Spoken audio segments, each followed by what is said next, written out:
Selamat siang, sahabat cerdas tangkas. Nah, kali ini saya ingin memperlihatkan tanaman vanili ya. Vanili saya yang memang saya sudah pindah tanamkan kemarin sore dari polybag ke tanah ya. Nah, tanahnya sebetulnya adalah media tanam yang sengaja sudah saya campur, yaitu ada pupuk kandang, ada sekam matang dan ada sekam kering juga, dan tentunya sudah difermentasi selama 1 minggu. Nah, pemindahan ini sengaja saya lakukan karena satu, usianya tanaman ini sudah 3 bulan di polybag ya, dan secara akar dia sudah cukup baik, rambatnya juga sudah ada, teman-teman bisa lihat. Nah, itu akar yang rambatnya ya.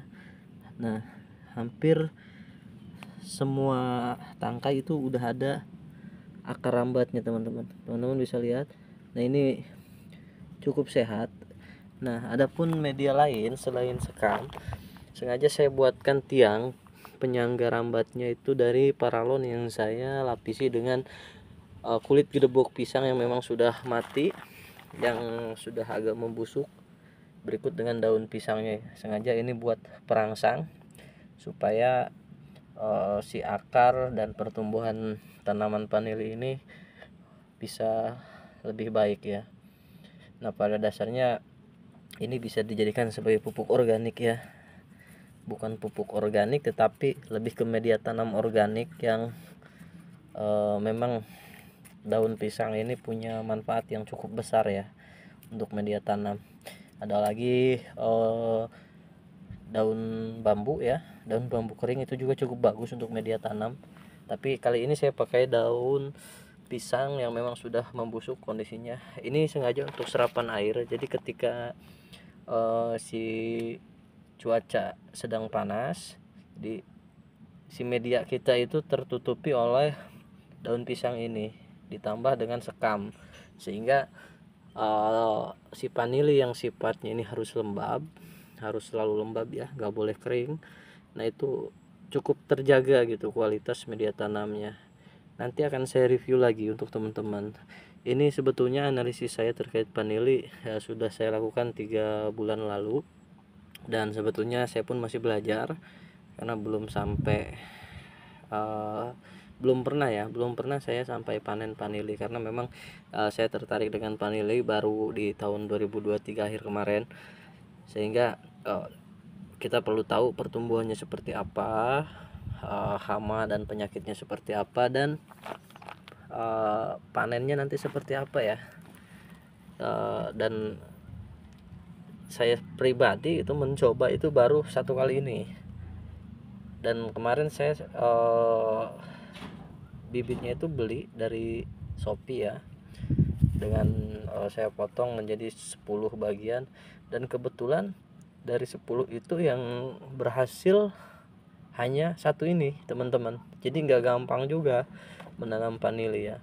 Nah, itu pun saya lagi cari kesalahan saya di mana, kenapa dari 10 pohon atau 10 potong yang saya jadikan bibit itu hanya satu ini yang berhasil gitu, yang berhasil tumbuh ya, sedangkan 9-nya entah itu karena faktor pH media tanamnya yang jelek ataupun memang karena cara pemotongan saya yang salah. Nah, itu saya sedang pelajari, tapi minimal dari satu pohon ini saya bisa belajar mengamati, menganalisa secara langsung sendiri ya, dan sampai dengan tanaman ini menghasilkan panen ya. Nah, kita sama-sama belajar teman-teman, tapi untuk vanili ini saya rasa perlu waktu ya. Nanti akan saya coba saya tanam lagi sekitar 10-20 batang.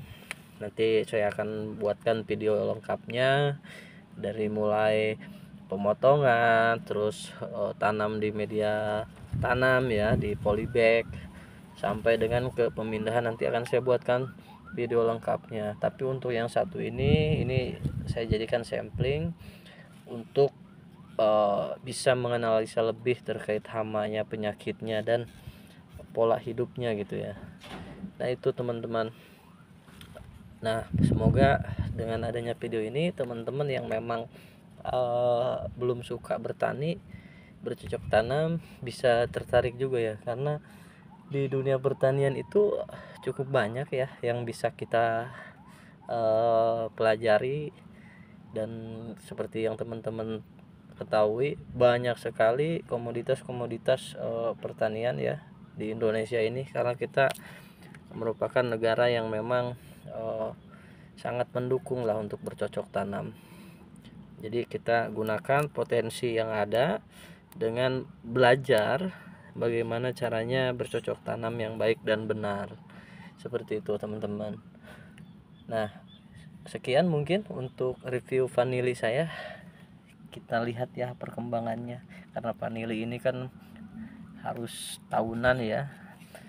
Untuk melihat hasil itu ya minimal 2 tahun gitu. Jadi mungkin untuk review vanili saya akan update di beberapa bulan kemudian ketika memang pertumbuhannya sudah pesat ya. Nah, ini pun nanti akan saya ganti si gedebok pisang ini dengan media serabut kelapa ya. Jadi akan saya buatkan tiang penyangga yang dilapisi oleh serabut kelapa. Ya kurang lebih saya akan buatkan 1,5 meter lah, 1,5 meter tiang ke atas. Nah itu untuk bahan rambat si akarnya ini. Tapi karena ini baru proses pindah tanam dari polybag ke tanah ya, ke bawah, jadi sengaja saya pancing, saya coba dengan tadi gedebok pisang yang memang sudah busuk ya, berikut dengan daunnya. Oke, seperti itu teman-teman sahabat cerdas tangkas, kita nanti review kembali ya teman-teman. Terima kasih, jangan lupa like dan subscribe. Selamat siang semuanya.